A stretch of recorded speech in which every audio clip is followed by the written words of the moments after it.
Welcome to the Project Censored Show on Pacifica Radio. I'm your host, Mickey Huff. Today on the program, we're delighted and honored to welcome Norman Stockwell in this first segment. Norman Stockwell is the publisher of The Progressive. That's the Progressive magazine out of Madison, Wisconsin, dating all the way back to 1909, its founding by fighting Bob Follette. We'll be talking a little about that important and significant history today. But Stockwell, previously to coming on board as the publisher at the Progressive magazine for 20 years, he served as WORT Community Radio's operations coordinator in Madison, Wisconsin. Stockwell also coordinated the Iraq Journal website in 2002 and 3. In 2011, he regularly reported on protests in Madison for Iran's Press TV and other outlets. His reports and interviews have appeared on Free Speech Radio News, Democracy Now!, and Air America.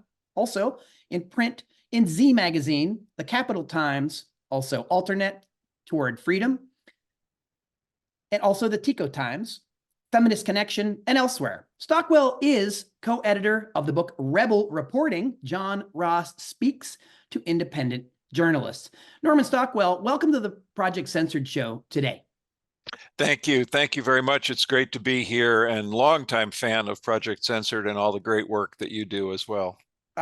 Norm, the feeling is very mutual. And to me, as an historian by day, I am especially, have always been interested in the importance of the Progressive magazine, its contextual significance in the United States. Of course, a tagline, a voice for peace and social justice since 1909. And of course, that date speaks to me. That's the beginnings of the William Howard Taft presidency, who wanted to roll back some of Teddy Roosevelt's progressive accomplishments before the coming Wilson administration. But perhaps you can talk to us a little bit about this. And I mentioned Bob Follette. Tell us a little bit about the significance of this history of the magazine, and maybe chart some of the, if not milestones, maybe chart some of the ways in which you think things have changed and why the Progressive is maybe more relevant than ever. Norman Stockwell. Thank you. Thank you very much. Yeah, the Progressive was started January 9th, 1909. So we just celebrated our 115th year a few weeks ago. And it was basically a project of fighting Bob Follette, Senator Robert M. Follette of Wisconsin, who was also a longtime governor of the state. He was in the House of Representatives for a while. And Follette was a progressive, you know, from the beginning. He grew up in Wisconsin, in rural Wisconsin, and had that notion of the Midwestern progressives from his earliest days. Together with his wife, Belle Case Follette, who is also a very important feminist activist, also a civil rights and human rights activist, they started a magazine called Follette's Weekly. And it began on that first day, January 9th. It came out every week for a while. Then it went to becoming a monthly for most of its life.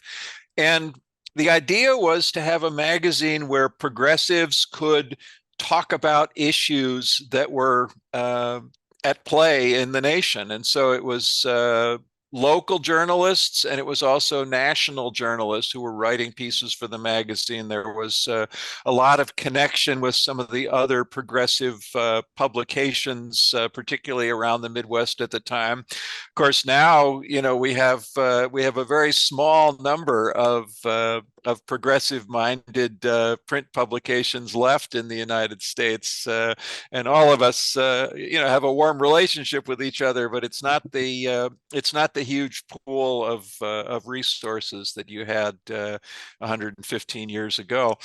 The magazine continued under the name Follette's.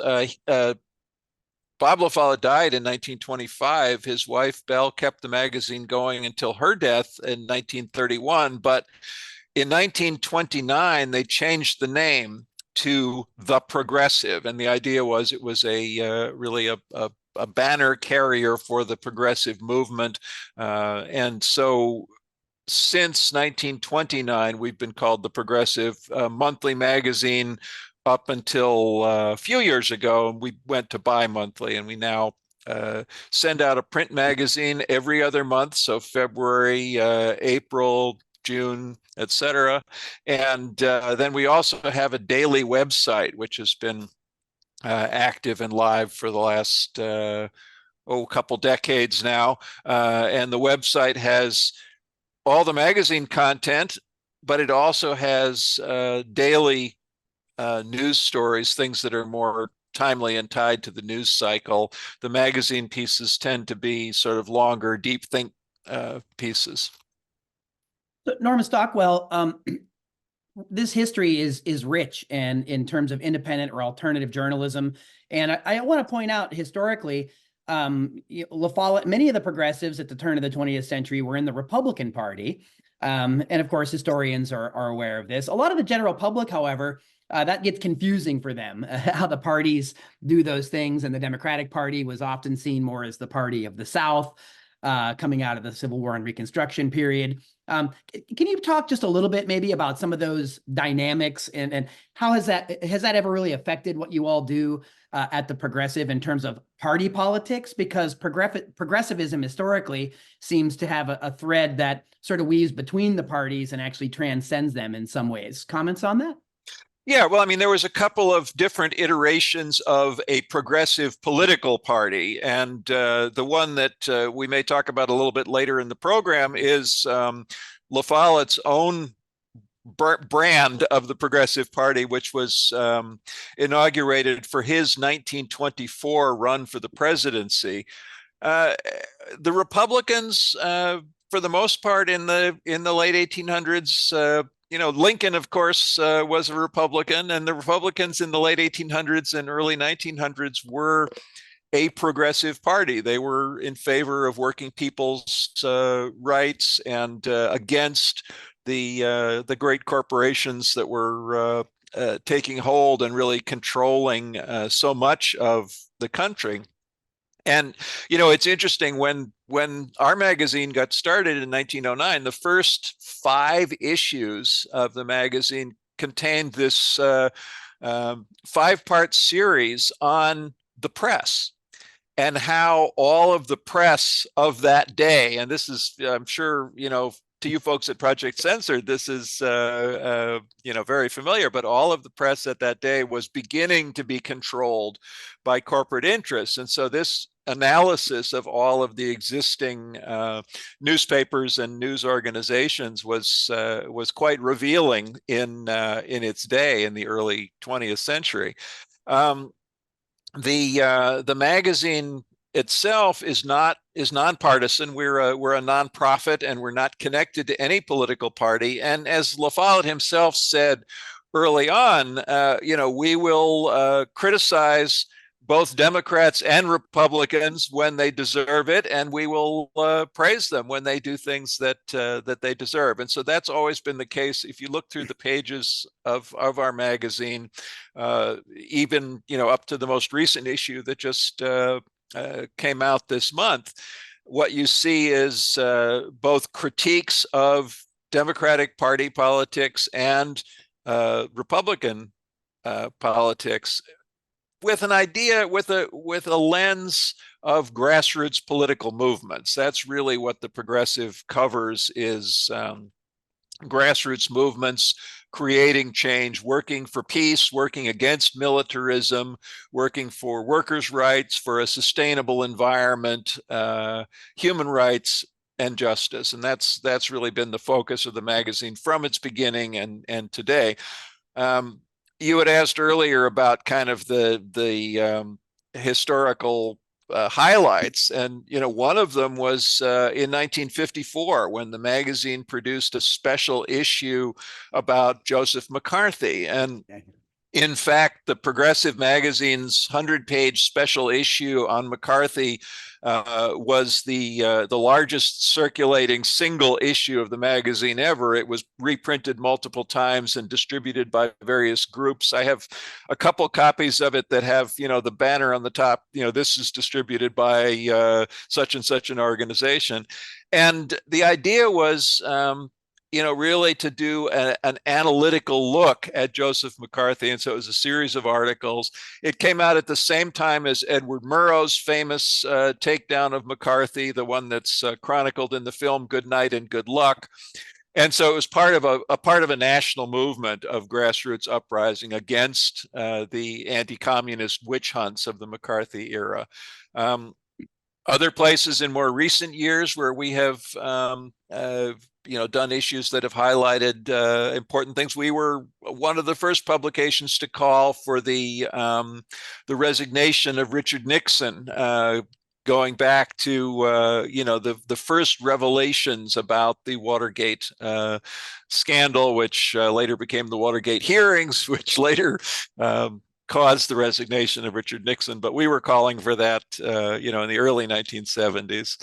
And then one last one I'll highlight is during the U.S. interventions in Central America, the Progressive was very active and had a very important cover story by Alan Nairn, which revealed the connections between the death squads in El Salvador and U.S. interests at the time in 1984. So those are the kind of things the magazine has done over the years and continues to do today. Absolutely, Norman Stockwell. And I find that history refreshing because a lot of what we see in corporate media, of course, and establishment press, it so supports a status quo and sort of a top-down mentality. And the Progressive, for over 100 years, has always challenged it, regardless of party in power. I couldn't help but thinking, coming out of the golden era of muckraking, 1909, Ida Tarbell, Lincoln Steffens, and of course Upton Sinclair. But all of them wrote for the Progressive, by the way. I mean, yes. we had Lincoln Steffens writing in the Progressive. We had Ida B. Wells. We had Mother Jones featured in the Progressive magazine. It was an interview with her, but she was one of the people that the Progressive covered. We had a long series covering Sacco and Vanzetti and their trial in the 1920s, leading up to the trial, and then afterward looking at the investigations and so on that were going on. Similarly, the Rosenbergs, extensively covered in the Progressive. So that's the kind of reporting that we have done from the beginning. Investigative reporting in the public interest about key issues that matter to people the most. This is a significant contribution for such a long stretch of time. You can learn more at progressive.org. That's the website for the magazine. And of course, it's also a print magazine. One of the things I was going to mention in that string of folks was the last one was, of course, Upton Sinclair, whose brass check, scathing takedown of the press in 1909 that he released for free and ended up having 150-some thousand copies circulated. But y'all predate that by a decade. And I mean, this is the amazing legacy, I think, of the Progressive magazine and the great work that's being done there. Norman Stockwell, there is something coming up. Speaking of Robert M. La Follette and his 1924 campaign for president, you all have an event coming up at the end of April called the Progressive Presidency. And could you tell us a little bit about that and what you're all pointing out and celebrating? Yeah. The Progressive Presidency is the web page where you can see some information about this. It's progressive.org/progressive-presidency. And that is a web page where you'll be getting more information as it develops about this conference, which is going to take place April 25th to the 27th. It's going to include scholars from around the country of the life and legacy of Robert La Follette. It's going to include a look at the lasting lessons today of the most successful third-party candidacy of its day. La Follette ran, and by the way, back then campaigns didn't last as long as they do now. I think the 1924 campaign season was 3 months long. But La Follette announced on July 4th of 1924, and by election day in November, he had received 1 out of every 6 votes in the United States. It was the largest single number of votes for a third-party candidate to date, and it was more than Debs. Yes, more than Debs, more than I mentioned Eugene Debs because that's one Yes. often that gets pulled out as the million Right. votes from jail, et cetera, et Right. cetera. Right. And Debs was a great supporter of La Follette as well. Debs supported La Follette's 1924 candidacy, as did many other people that you'd be surprised at, perhaps, including George McGovern, who was a supporter of La Follette and the La Follette tradition. Um, the conference will include panels and discussions at the State Historical Society, free and open to the public. It will include a performance piece by the great-granddaughter of the La Follettes.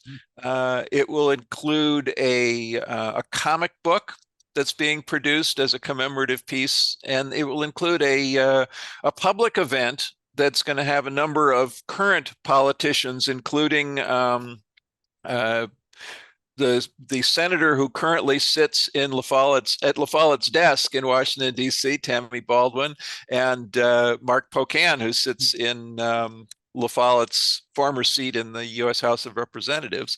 So those features coming up, and as well as other speakers, invited speakers, musicians, and so on. So that's all going to be taking place. It's all free and open to the public during this last weekend of April, and sponsored by the Progressive magazine. More information will be available on our website, progressive.org, as it gets published. But mark your calendars now.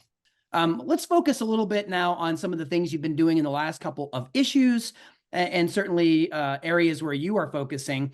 A couple issues ago, of course, like many of us have been here, have been looking at what's happening between Israel and Gaza. And you wrote a piece, Our View of an Eye for an Eye. And so we would be remiss if we did not talk about what is happening there. And I know the Progressive has been calling for a ceasefire. The Progressive, once again, has been sort of leading the charge in many ways around these issues around peace and social justice. Norman Stockwell, can you talk to us a little bit? You wrote a piece called Our View of an Eye for an Eye. Yeah, I mean, basically, in that piece, we look in part at some of the things that both the Reverend Dr. Martin Luther King and also before him Mahatma Gandhi spoke about in terms of this idea of an eye for an eye, a tooth for a tooth leaves the world toothless and blind. And what we said then and continue to say, and actually have always said throughout our history, is that there are other solutions to problems other than military might. The Progressive has, from the beginning, been opposed to militarism. In fact, Bob La Follette was almost kicked out of the U.S. Senate for his opposition to World War I. He was burned in effigy on the campus of the University of Wisconsin. He was cartooned often as being a dupe of the German Kaiser in those days. But our stand remains that there's always a possibility for peaceful dialogue. And Martin Luther King had a marvelous talk that he gave in, I think it was 1965, at a hotel in New York, where he talked about what a nonviolent opposition to Adolf Hitler might have looked like in Germany in the early 1930s, and how that might have changed the course of history. So I think that that piece that we wrote, another one that we wrote at the beginning of the Russian invasion of Ukraine, similarly said that the way to solve a conflict is not for the United States to send in a bunch of weapons, which invariably get used against innocent civilians. I mean, the numbers coming out of Gaza are just shocking and almost unfathomable.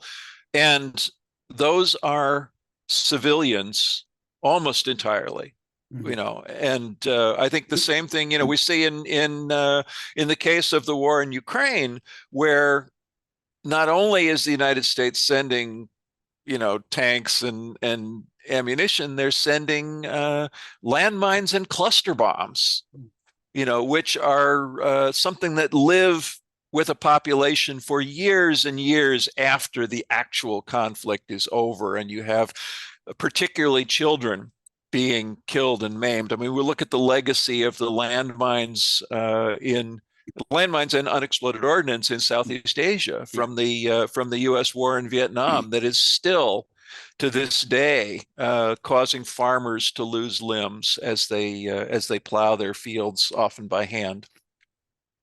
Again, these are the issues that we would hope that the establishment press would focus on and give direct, factual, transparent information to the public about the things that matter most. And of course, Norman Stockwell, what we see is jingoistic cheerleading, right?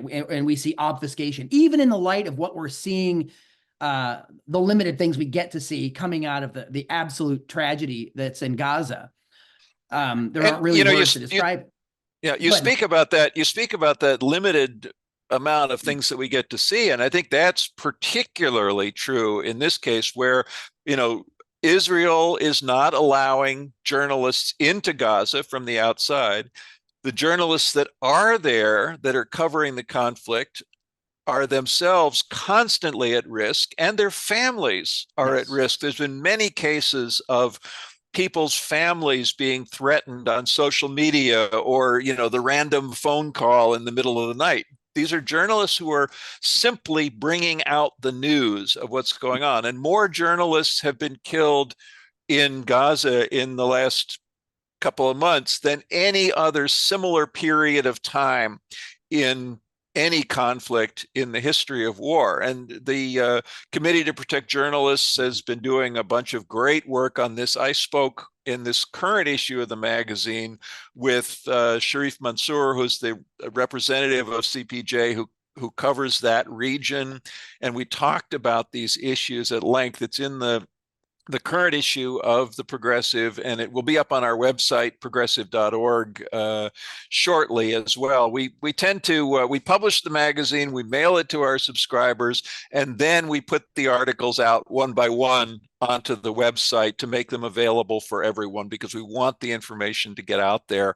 There's not a paywall, so please subscribe if you can, but the website content is free for anyone who wants to read it at progressive.org. An ethos near and dear to us at Project Censored. We give so much of the material we put online, whether the radio show is free for people to pick up. We've taken the content of older books, and we're now getting close to having all of them archived at the site. But we think that that's one of the most important things, is that people that can support can support financially. But there's a lot of other ways the general public can support, and some of the main ways they can is by taking this information, going into their communities, and helping educate other people about so many of the narratives that are left out or distorted from the corporate press. And in our view, historically, the Progressive has some role in the founding of Project Censored, indirectly. But it was that reporting on the Watergate issue that later Carl Jensen, our founder, picked up on and wondered what else was the corporate media, the establishment media, missing, because the alternative independent press were on it. They were already reporting about it. And so in that way, this magazine, the Progressive magazine, had some role in influencing the beginnings of what became Project Censored as a media literacy research organization. So thanks for that. No, thank you. And you folks have covered our work in your annual least covered stories listings, which we appreciate as well. I want to mention, if I could, the couple of the other projects that we do that are also available through our website, and I think people will find of interest. The first one is called Public Schools Advocate. And it was started in 2013, basically as the Republican rage to privatize our educational system was really just getting underway nationally. Of course, it's had a fair amount of its start, unfortunately, here in Wisconsin with the development of charter schools. But we have covered that issue. We have education reporters all over the country. Some of them are teachers, some of them are activists and scholars, and they write regularly for this project, Public Schools Advocate. And we we put that material up on our website, as well as attending conferences, doing workshops, and so on. So we have, I think it's about a dozen right now, education fellows that are writing for us from different regions around the country on these topics. And then the other project we have actually started in the early 1990s, and it's called, it's under the banner, the Progressive Media Project, but we're calling the pieces now Progressive Perspectives. Mm-hmm. And the idea of that project is basically we want to diversify the op-ed pages of newspapers across the country. And so we do workshops to train people how to write op-eds for organizations, for different communities, and so on. Sometimes they're focused around a topic, like we do one every year for a group of environmental activists. We've done them for college professionals. We did one for an immigrant rights group in Colorado recently, and we did a couple of them for some unions. But the idea is to train people how to write an op-ed. And then the second part of the project is we get op-eds submitted to us, either by workshop participants or not. We work with the writers to edit those and make them the best possible piece that it can be. And then we send them out through a wire service to about 800 member newspapers across the country. And so an op-ed might show up in, some small paper in North Carolina. It might show up in rural Iowa, or it might show up in the LA Times or the Miami Herald. We've been in all those places, as well as Yahoo News and MSN News and some of the websites as well. So both of those can be seen through our website. You look at our public schools tab on the website and our op-eds tab, and you'll see all of that content. Again, free and open to folks to read through that and share that information. So, Norman Stockwell, we only have a few minutes left in this segment, but those sound like amazing projects. And again, people can learn more at progressive.org. In the last couple of minutes, I wanted to open up this can of worms in your latest piece, because it is forever election season here in the United States. And we are entering again another one of those times where we're being told it's the election of our lifetimes, much like how every storm is now the storm of the century. And democracy is seemingly always on the ballot, right? Ever since the Trump election in 2016, we keep seeing these things rehashed. But in many ways, they're ways in which to deflect criticism from the neoliberal Democrats and the corporate Democrats, because by pointing at the Republican Party, the GOP, without getting into Trump derangement syndrome here, there definitely are, there are efforts to point out that say, well, we're not that. This is dangerous. This is crazy. What's going on with the MAGA campaign stuff. Therefore, we have to support this other candidate. And again, that's a can of worms, because we know you are. Many of us are progressive in that regard, of whereby we see the dangers of this kind of campaign, but we also see the lackluster nature of, and also dangerous components of, the Democrats under the Biden administration. So that's not an enviable position for people in the United States. And it's obviously not a great thing for people around the world that are the recipients of these decisions of foreign policy.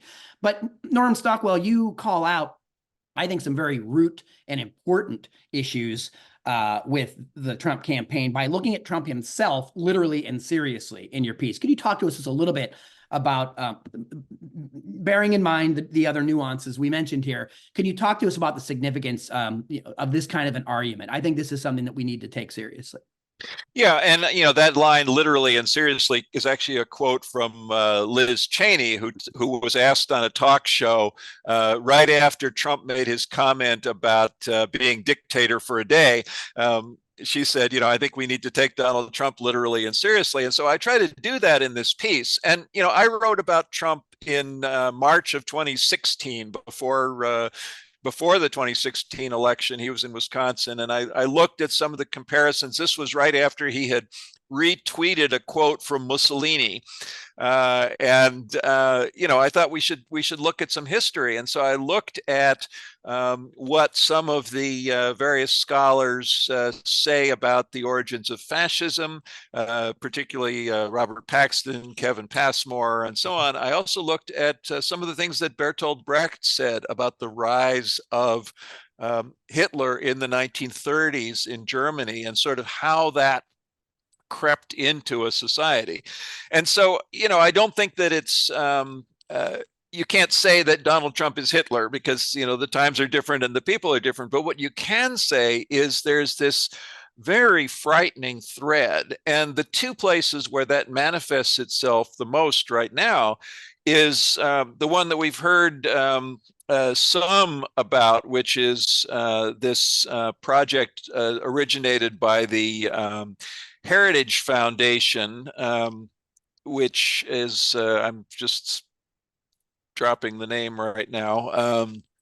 But yeah, I know what you're talking about, but I'm also blanking on it. Right. But the other one, the one that is more frightening and less known, is Trump's own campaign document, which is called Agenda 47. And Agenda 47 is basically a multi-point plan for his presidency, 47 being, of course, the number that he would have should he be reelected. And it includes points like, protecting students from the radical left and Marxist maniacs infecting educational institutions. The day one executive order ending citizenship for children of, quote, illegals. The plan to end crime and restore law and order. And these are all spelled out in a document on his website. And so it's very, I think, very sobering to read that kind of stuff and to see, what is it? Project 2025 is the other one that I was mentioning that the Heritage Foundation has put together. And again, that document looking at what happens in the year 2025, or excuse me, 2025, not like the song, but the 180-day playbook that they lay out for a transformation of our democracy. And so we look at those things in this article that is in the current issue of the Progressive magazine, the February-March 2024 issue, which also includes people looking at concerns over voters who do not want to support Joe Biden because of his support for the war in Gaza, and the fact that the U.S. has been providing so much military support for a war that is ruthlessly killing civilians. And so that's the kind of things that we cover in this current issue of the Progressive. There'll be more in the next issue. I will tell people right now, the April-May issue is going to be very much featured on electoral politics, and then we're going to be looking at media literacy in the summer with folks from Project Censored, and so we're looking forward to that as well. And media literacy right now more critical than ever, as we see all these deep fakes that are being used to transform public opinion. We saw it in 2020, we saw it in 2016, but 2024 is going to be as Donald Trump himself once said in a tweet, will be wild. 2024 is going to be a wild time, and we're trying to get a step ahead of that and give people the information they need to analyze and deconstruct this onslaught of media misinformation that's going to be coming at us from so many directions in the coming 6 months. Extraordinary overlap there between us, Norman Stockwell, and our organizations, and we're honored to be able to partner with you all coming up in the summer around media literacy. Again, to us, it's one of the core issues. And as you note, it gets more and more significant, more important, that kind of education. And we applaud everything that you're doing at the Progressive, particularly around education, public intellectual work, and always insightful and significant. And the writing that we just spoke about, that you just did in the latest issue on Trump, literally, right, taking literally and seriously, very sobering, very significant, and taking people at their word. And I think that that's something that we need to get more people aware of, get away from the sound bites and the tweets and the what have you, and really get down to see what these folks talk about and what they're planning. I mean, in the open, right? These aren't secret documents. And I think we need outlets like the Progressive. We need this kind of muckraking journalism. We really need these kind of outlets to report to the people, because we're not going to hear about these things, even though it's wall-to-wall election coverage in some of the corporate media. They do not cover these issues. They do not cover the context. They do not cover the details. It's yo-yo horse racing and superficial elements and how crazy and sensational did somebody say something this way and what did somebody forget next time. Again, that kind of coverage is really not serving the public at all. And again, the Progressive since 1909, really doing the kind of journalism that really serves the public in the public interest. Norman Stockwell, publisher of the Progressive, thank you so much for all that you're doing. Thank you especially for taking time out of your very busy schedule to join us here on the Project Censored Show today. Thank you, Norm.